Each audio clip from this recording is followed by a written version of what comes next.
Hi friends, welcome back to our channel. నేను మీ లావణ్య. ఈ vlog వచ్చేసి ముక్కోటి ఏకాదశి రోజు అండి. ముక్కోటి ఏకాదశిని వైకుంఠ ఏకాదశి అని కూడా అంటారు కదా. మాకు ఏటి శతకం తర్వాత వచ్చిన ఫస్ట్ పండుగ అనమాట. అయితే ఈరోజు మార్నింగ్ నేను పూజ అయితే ఇంట్లో చేసుకున్నాను. పిల్లలకేమో స్కూల్ ఉంది, వాళ్ళకి స్కూల్కి పంపించిన తర్వాత టెంపుల్కి వెళ్దాంలే అని చెప్పేసి ఈరోజు ఉత్తర ద్వార దర్శనం ఉంటుంది కదండి. దాన్నే వైకుంఠ ద్వారం అని కూడా అంటారు. చాలామంది మిగతా రోజుల్లో టెంపుల్కి వెళ్ళకపోయినా ఈరోజు అయితే వెళ్తూ ఉంటారు కదా.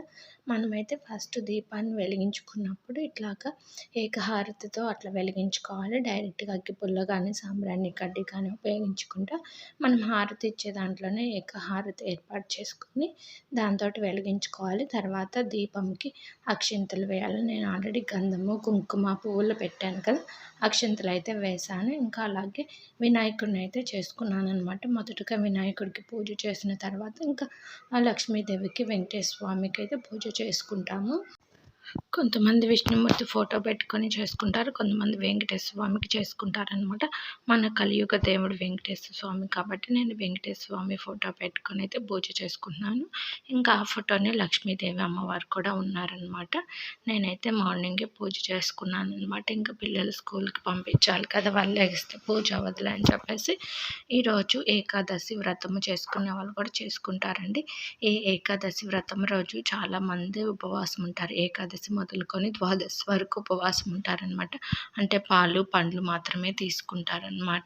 అలాగే మనము తులసి చెట్టుకు కూడా పూజ చేసుకుంటాం కదా. తులసి మాతను ఏకాదశి రోజు పట్టుకోకూడదండి. అంటే తులసి ఆకులను కోయటం కానీ తులసీదేవికి పూజ అయితే చేసుకుంటాం, కానీ అయితే ఎలాంటి ప్రసాదాలు పెట్టడం కానీ నీళ్లు పోయటం కూడా చేయకూడదు. ఎందుకంటే ఈ ఏకాదశి రోజు తులసీదేవి ఉపవాసం ఉంటుందన్నమాట. మనకు కనుక తులసి చెట్టుకి నీళ్లు పోస్తే ఉపవాస దీక్షను విరమించుకునేటట్టే కదండి. అందుకని చెప్పి ఆ రోజు తులసి చెట్టును పట్టుకోకూడదు. అలాగే తులసి చెట్టుకి నీళ్లు కూడా పోయకూడదు. దేవిని ఏ రోజుల్లో ముట్టుకోరాదు అనేది. ఇంకా మనం వెంకటేశ్వర స్వామికి పిండి దీపాలంటే బాగా ఇష్టం కదా, అందుకని 7 దీపాలను అయితే చేసుకున్నాను. పిండిలో పాలు బెల్లము లేకపోతే పంచదార కలిపి ముద్దగా చేసుకొని వాటిని ప్రమిదల్లాగా చేసుకొని అందులో ఆవు నెయ్యి ఉంటే ఆవు నెయ్యితో లేకపోతే నువ్వుల నూనెతో వెలిగించుకోవాలన్నమాట. వెంకటేశ్వర స్వామికి చాలా ఇష్టం అనమాట పిండి దీపాలు. మనం ఏదైనా కష్టంలో ఉన్నా కానీ వెంకటేశ్వర స్వామికి ఇలా పిండి దీపాలను వెలిగించి మన కష్టాలన్నీ తొలగిపోతాయి అన్నమాట.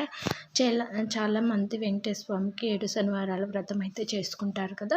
ఈ 7 శనివారాల వ్రతం చేసుకున్నప్పుడైతే కంపల్సరిగా అందరూ ఈ పిండి దీపాలను అయితే వెలిగించుకుంటారు. అప్పుడే వెంకటేశ్వర స్వామికి 7 దీపాలు వెలిగిస్తారు కదా. అలాగే ఆ 7 దీపాలతో పాటు ఇంకొక దీపము ఎక్స్ట్రా పెడతారు. ఎందుకంటే వెంకటేశ్వర స్వామి వడ్డీ కాసులు వాడు కనుక, అందుకని వడ్డీ కింద అనమాట. వడ్డీ అంటే చాలా ఇష్టం వెంకటేశ్వర స్వామికి.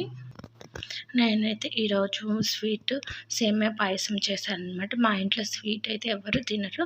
ఇంకా 1 ఇయర్ అవుతుంది పాలు పొంగించక అని చెప్పేసి నేనైతే సేమియా పాయసం చేశాను అనమాట. ఇంకా పిల్లలు కానీ మా వారు కానీ ఎవరు తినరు పాయసం అట్లా చేస్తే, అందుకని చెప్పి సేమియా చేశాను. అది కూడా నేనే తినాలి, వాళ్ళు ఎవరు తినరు అనమాట. ఇక్కడైతే స్వామివారికి నైవేద్యం పెట్టిన తర్వాత హారతి అయితే ఇచ్చాను. నేను దీనికన్నా ముందే బయట తులసి మాత దగ్గర దీపం అయితే వెలిగించాను అనమాట. మనం ఇంట్లో పూజ చేసుకునేటప్పుడు మొదట తులసి కోట దగ్గర పూజ చేసుకోవాలి, తర్వాత ఇంట్లో చేసుకుంటాం అనమాట. చాలామంది అలానే చేసుకుంటారు. మరి మీరైతే ఎట్లా చేసుకుంటున్నారు నాకైతే తెలీదు. నేనైతే మొదట తులసి కోట దగ్గర చేసి తర్వాత ఇంట్లో చేసుకుంటానమాట.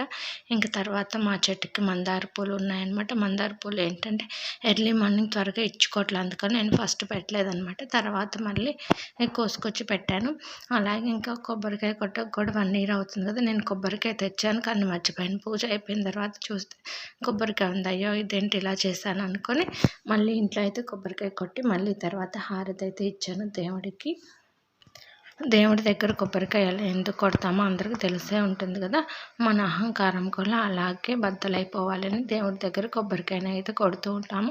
అలాగే గుడికి వెళ్ళినప్పుడు కూడా కొడుతూ ఉంటాము కదా. అలాగే కొబ్బరికాయ అనేది చాలా పవిత్రమైనది అనమాట. ఎందుకంటే అన్నిటికన్నా దాని లోపల ఉన్న నీళ్ళని ఎవరు తాకలేరు కదా. అందుకని చెప్పి కొబ్బరికాయ అన్నిటికన్నా పవిత్రమైనదిగా చెప్తూ ఉంటారు చాలామంది. ఇంకా ఏ పూజ చేసుకున్నా కానీ మొదట కొబ్బరికాయ అయితే అయితే కొడుతూ ఉంటారు కదా. ఇంట్లో పూజ మొదలు పెట్టాలన్నా, ఏమన్నా భూమి పూజలు ఏమన్నా శంకుస్థాపన ఏది చేయాలన్నా మొదట కొబ్బరికాయ అయితే కొట్టిన తర్వాత పూజ జరుపుకుంటారు. అలాగే ఇంటి దగ్గర మోటార్లు అట్లా పెట్టుకోవాలన్నా మొదట అయితే కొబ్బరికాయను అయితే కొడుతూ ఉంటారు అందరూ. ఇంకా తర్వాత ఇట్లా చేసిన తర్వాత ఇంకా హారతి అయితే ఇచ్చాను. ఇంకా నేనేమో ముక్కోటి రోజు ముందు రోజే బయట ముగ్గులు అవన్నీ వేసుకున్నాను. ఎందుకంటే మార్నింగ్ చలిగా ఉంటుంది కదా అని చెప్పేసి. మీరైతే ముక్కోటి ఏకాదశి ఎలా జరుపుకున్నారు ఏంటనేది నాకు కామెంట్ రూపంలో చెప్పండి. అలాగే ఈ పూజ అంతా ముగిసిన తర్వాత ఇంకా పిల్లలు లేట్ అయిపోతుందని వాళ్ళని లేపేశాను అనమాట. వాళ్ళు కూడా ఇంకా స్నానం చేసుకున్న తర్వాత దేవుడికైతే దండం పెట్టుకున్నారనమాట. ఇంక నేనైతే బయట తులసి కోట దగ్గర అయితే ఇట్లా చేసుకున్నాను అనమాట పూజ అయితే. మేము తులసి కోటతో పాటు ఇలాగ ఉసిరి చెట్టును కూడా పెట్టుకున్నాం. కార్తీక మాసం అప్పటి నుంచి బయట ముగ్గులు అయితే ఇంకా నేను నైటే వేసుకున్నాను. మార్నింగ్ చలిగా ఉంటుంది వేయలేము కదా అని, మనకి సంక్రాంతి నెల వచ్చిందంటేనే ఇంకా అంతా ముగ్గులతో నింపేస్తాం కదా, అట్లా ముగ్గులతో అయితే వేసేసుకున్నాను అనమాట. ఇదన్నమాట నా ముక్కోటి ఏకాదశి పూజ. ఎలా ఉందో కామెంట్ చేసి చెప్పండి.